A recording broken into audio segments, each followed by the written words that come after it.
Welcome to Math Science History. I'm kind of losing my voice today, so I'm going to rest it. But in the meantime, I'm going to post one of my favorite November podcasts, and it's the one all about pumpkin spice. I'm going to use this precious time while I rest my voice to get ready for December, which is Puzzle Month. Yes, I know, we skipped last year because, life. But this year, I have a two-parter, and it's gonna be good. There's gonna be time travel, equations, coffee, and even some merch and prizes. So enjoy this repost about the deliciousness of pumpkin spice. And until this Friday, carpe diem. Do you love being surprised by an interesting story from an unlikely source? So do we at the Baggage Podcast, where four friends, a doctor, a prosecutor, a comedian, and a writer, interview ordinary people about their extraordinary experiences. There's something for everybody. There's the Vietnam vet talking about how he was ambushed during the Tet Offensive, or the comedian that suffered a fatal asthma attack during a show. That's right, fatal. There's also a death investigator who's seen more dead people than anybody you've ever even heard of. And we've had many other fascinating guests as well, and we're finding more all the time. So if any of this sounds interesting to you, then check us out. Search for Baggage wherever you get your podcast. It's pumpkin spice season. And though I'm not a huge pumpkin spice fan, I do enjoy the occasional pumpkin spice liqueur and a slice of pumpkin pie. It's funny that this phenomenon is specific to the United States. My Italian tutor in Italy is completely shocked at our bizarre obsession with pumpkin spice. And she's not wrong. In these parts, the list is long. We have Starbucks pumpkin spice cold brew concentrate, pumpkin spice Cheerios, pumpkin spice graham crackers, pumpkin spice rolls, pumpkin spice cream cheese. Yes, that's a thing. Pumpkin spice mochi, pumpkin spice caramels, pumpkin spice chocolate milk, pumpkin spice marshmallows, pumpkin spice cookie mix, pumpkin spice Oreos, pumpkin spice Spam, pumpkin spice creamer, pumpkin spice dog shampoo, pumpkin spice toilet paper, pumpkin spice deodorant, pumpkin spice kale chips, pumpkin spice margaritas, pumpkin spice flavored beef jerky, pumpkin spice latte flavored beef jerky, and LaCroix pumpkin spice sparkling water. And I'm not making any of this up. That's how much pumpkin spice we have. And that's just a few of our items. Even at Home Goods, we have pumpkin spice scented pumpkin pillows. It's ludicrous. That said, I'm diving deep into the chemistry of flavor, the history of spices, and the math behind crafting the perfect pumpkin spice latte. So, grab your cup of pumpkin spice whatever and get cozy. Let's explore. Before I get into the chemistry and math of it all, I will start with the history of pumpkin spice. Because it may seem like a modern invention, but the roots of this flavor go back centuries. Pumpkins are native to North America. The indigenous people were using pumpkins in their cooking. They roasted, baked, and made soups, stews, bread, and desserts. The tradition of roasting the seeds was also common. Our indigenous tribes left nothing to waste. Each of the tribes has their own way of cooking pumpkin-based meals. The northeastern Iroquois tribe cultivates pumpkins and combines them with corn and beans in a trio known as the Three Sisters. The Algonquin tribe roasts their pumpkins over an open fire, or they bake them in clay pits. The Great Plains Sioux tribe roast or steam their pumpkins. They make a dish called pumpkin mush, where the pumpkin is boiled and mashed, sometimes sweetened with wild honey or mixed with other grains. It's delicious. The Great Plains Cheyenne tribe makes pumpkin stew and incorporates meat such as buffalo or deer, creating a filling and protein-rich dish. The southwestern tribe, the Hopi, prepare their pumpkins by steaming them in underground ovens called uhi. They combine their pumpkins and ceremonial dishes with other crops like cornmeal to make sweetbreads or cakes. And the California tribes, including Pomo, incorporate their pumpkin dishes with local crops like berries and honey to sweeten their breads and cakes. But it wasn't until European settlers arrived that pumpkins started to take on the flavor profile that we know today, thanks to one key element, the spice trade. spices like cinnamon, nutmeg, and cloves started arriving from Asia. Cinnamon and nutmeg traveled across the Silk Road from places like Sri Lanka and Indonesia. These spices were so valuable that they were considered luxury goods and were sometimes used as currency. So, pumpkin spice is a fusion of flavors from various parts of the world, spices from the East and pumpkins from North America. So, now we fast forward to the colonial era, and suddenly you've got pumpkins meeting these spices in American kitchens. By the 19th century, pumpkin pie spiced with cinnamon and cloves became a Thanksgiving staple.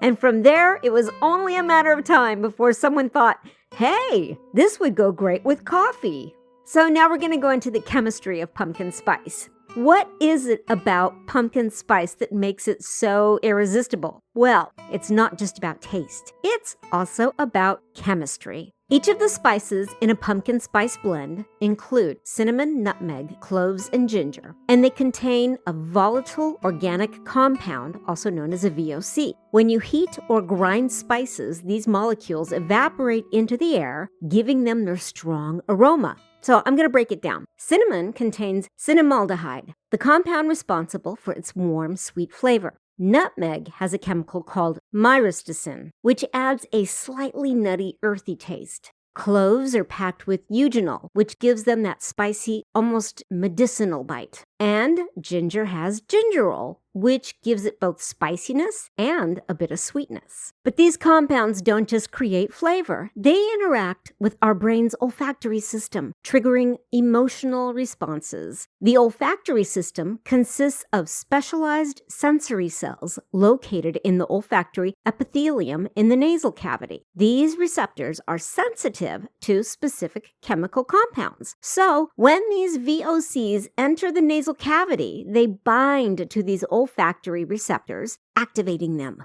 Once activated, the olfactory receptors send signals through the olfactory bulb, which processes the information and relays it to other brain regions. The signals travel to areas of the brain involved in emotion and memory, such as the amygdala and the hippocampus. That's why the smell of pumpkin spice often reminds people of cozy fall memories or holiday baking. And here's where chemistry really comes into play. These compounds are all synergistic, meaning that when they're combined, they enhance each other's effects. That's why pumpkin spice doesn't just taste like cinnamon or nutmeg. It's the blend that creates the signature flavor. And here's the cool thing. These spices bring valuable nutrition to our diet and well-being. For example, cinnamon contains several other aromatic compounds, including eugenol, coumarin, and various essential oils, which also contribute to its scent. The scent of cinnamon can lead to feelings of warmth, comfort, and nostalgia, which can enhance mood and reduce stress. Also, some studies suggest that the aroma of cinnamon may improve cognitive function and memory. This could be due to its stimulating effects on the brain, potentially improving focus and concentration. Cinnamon has antioxidant properties which can support overall brain health. Antioxidants help protect brain cells from oxidative stress, which is linked to neurodegenerative diseases. Nutmeg is an interesting beast. Excessive amounts of it can lead to adverse effects due to its psychoactive properties, so you don't need much of it. Nutmeg contains several volatile compounds, with myristicin being most notable.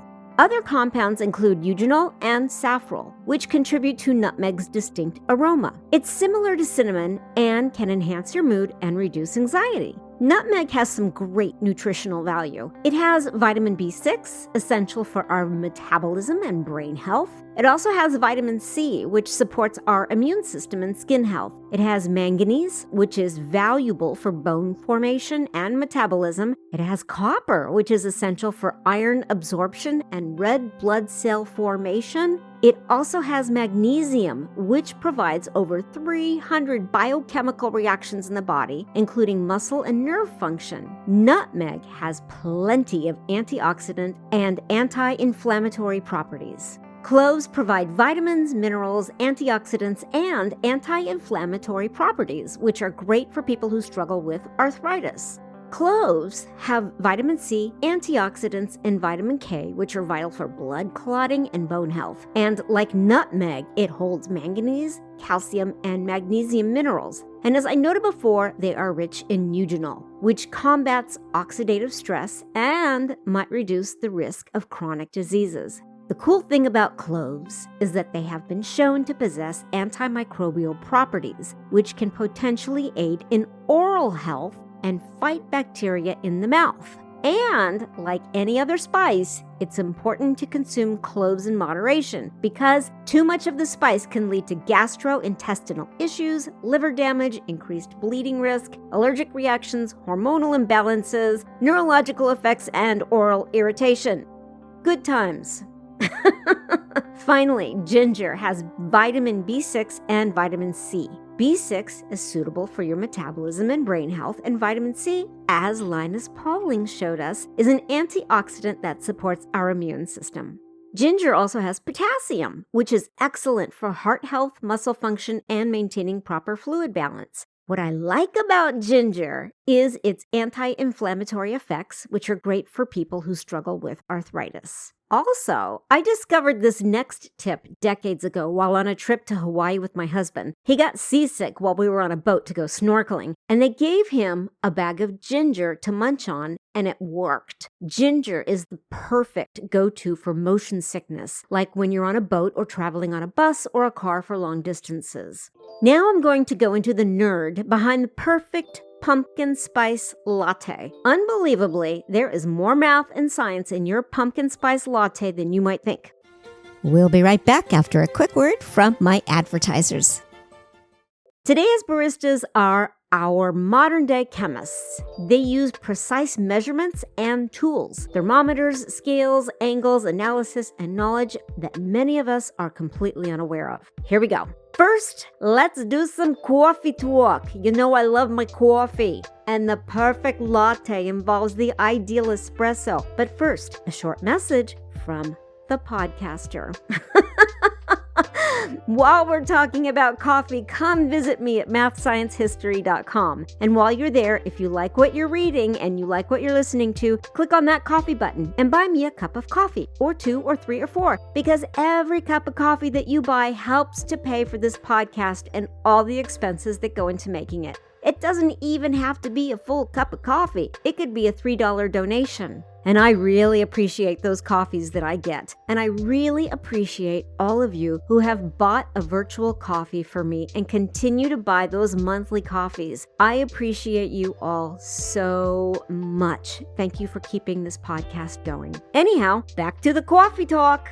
If there's one thing that is essential to a good pumpkin spice latte, it is the perfect espresso. I prefer 2 espresso shots in my pumpkin spice latte because I like to taste the coffee. So though it is subjective, the goal is to get a coffee bean that provides a level of richness and flavor for your latte. The lighter roast coffee beans don't taste as good as an espresso. They are kind of sour tasting and they're acidic. But some people like a light roasted espresso. As an Italian girl in spirit, I do love my Italian coffee. And from my experience, their Italian espressos come from either a medium dark roast or a dark roast. Some medium roasted coffee beans can provide caramel or chocolate flavors. The medium dark roast gives it a rich, complete, and a dense taste. It's good. Then there's the dark roast coffee beans. The flavors are smokier with a hint of burnt.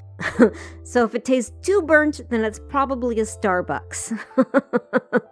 Sorry, Starbucks lovers. I'm not a big fan. But if you do like dark roasted blends, use a French press. Those make the best dark roast espressos. In case you haven't noticed, I love coffee and I know a lot about it. I should start a whole new podcast about coffee. As if there aren't enough out there, right? Anyhow, now on to the pumpkin spice latte. Let's talk ratios. The perfect balance of cinnamon, nutmeg, cloves, and ginger is key to a great latte. Too much cinnamon is overpowering, but too little loses that cozy warmth. It's all about finding the right proportions, like in algebra where balancing equations is essential. In fact, some baristas use a ratio of 4 to 2 to 1 to 1. 4 parts cinnamon, 2 parts nutmeg, 1 part cloves, and 1 part ginger to achieve that iconic pumpkin spice taste.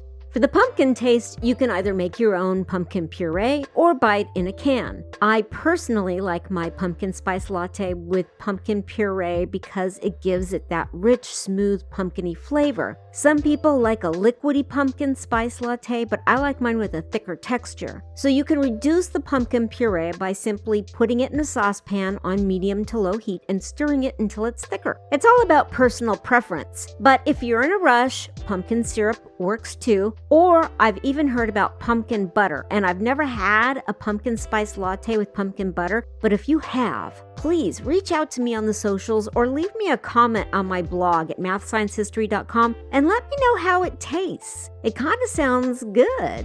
So, now, when you steam the milk for a latte, you're going to do more than just making it hot. You're going to change its structure at the molecular level. Milk contains proteins that trap air when you steam it, forming foam. The heat also breaks down lactose, the sugar in milk, to simpler sugars, which makes the milk taste sweeter. Making the foam involves understanding the distance of the steam wand to the surface of the milk. When you hold the pitcher spout closer to the surface, it allows for more air to be incorporated, which results in a frothier foam. But as the milk begins to heat and the foam develops, moving the spout deeper into the milk can make it creamier, denser. This allows the milk to heat without adding too much air. And there is truly some geometry that goes into making the perfect pumpkin spice latte. Let's talk about the angle of the pitcher. Tilting the pitcher at a specific angle helps create a whirlpool effect in the milk. This motion helps to incorporate air into the milk, which is essential for creating microfoam. The optimal angle of the tilt is between 30 and 45 degrees. This is effective for incorporating air while heating the milk.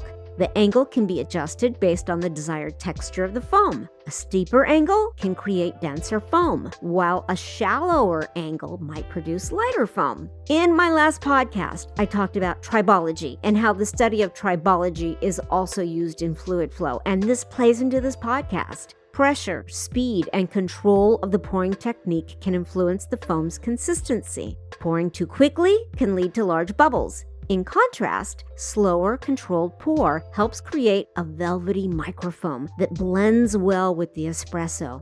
Using a steady pressure when steaming or pouring helps maintain control over the flow, contributing to the overall texture of the latte. Finally, the temperature of the milk is crucial. The temperature also affects the foam. If it's too hot, the proteins break down too much and the foam collapses. If it's too cold, you don't get enough foam. Milk should be steamed to a temperature of around 100 to 155 degrees Fahrenheit or 65 to 68 degrees Celsius for optimal texture and sweetness without scalding. Also, your choice, if you have a choice, of cup can affect your pumpkin spice latte. The shape of the cup and the way the foam spreads depend on geometric principles of surface area and symmetry. But the latte art, that's my favorite. Those intricate leaf or heart shapes are perfect examples of symmetry, another important concept in math. In fact, creating those designs requires an understanding of fluid dynamics and symmetry to ensure the milk and espresso blend together beautifully. Now, I know some of you are probably thinking, hey, what about the whipped cream? Come on, man, let's be pretentious for one day. We're not making a puppuccino here, we're making a latte. We're not going to put whipped cream in this one. Okay, so I'm wrapping this up, but I want to talk about the dangers of pumpkin spice. As a side note, it's important to remember that some pumpkin spice ingredients are toxic to your pets. Nutmeg poisoning can include hallucinations, increased heart rate, vomiting, or even seizures in your pets. Cinnamon can potentially lower their blood sugar levels, and cloves can lead to liver damage and gastrointestinal irritation. And consider that pumpkin spice scented items like candles and pillows can pose risks to your pets, especially if they have essential oils, like scented candles. Many of those candles have synthetic fragrances, dyes, and other chemicals that can harm your pets if ingested or inhaled. Also, burning candles produces smoke, which can upset a pet's respiratory system. And I don't know about you, but the last thing I want to do is lay my head on a scented pillow and get it all over my face and hair. So there you have it, the math and science behind the perfect pumpkin spice latte. Until next time, carpe diem.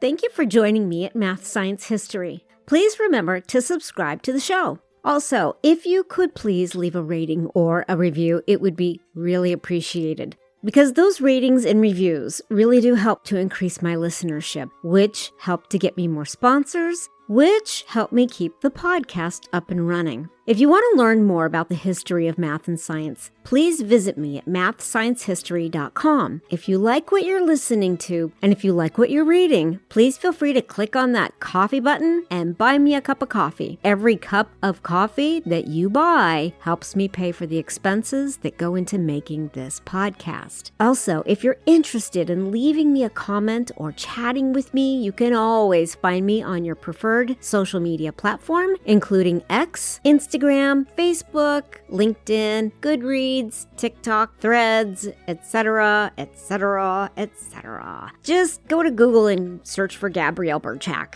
You can find me everywhere. Until next time, carpe diem.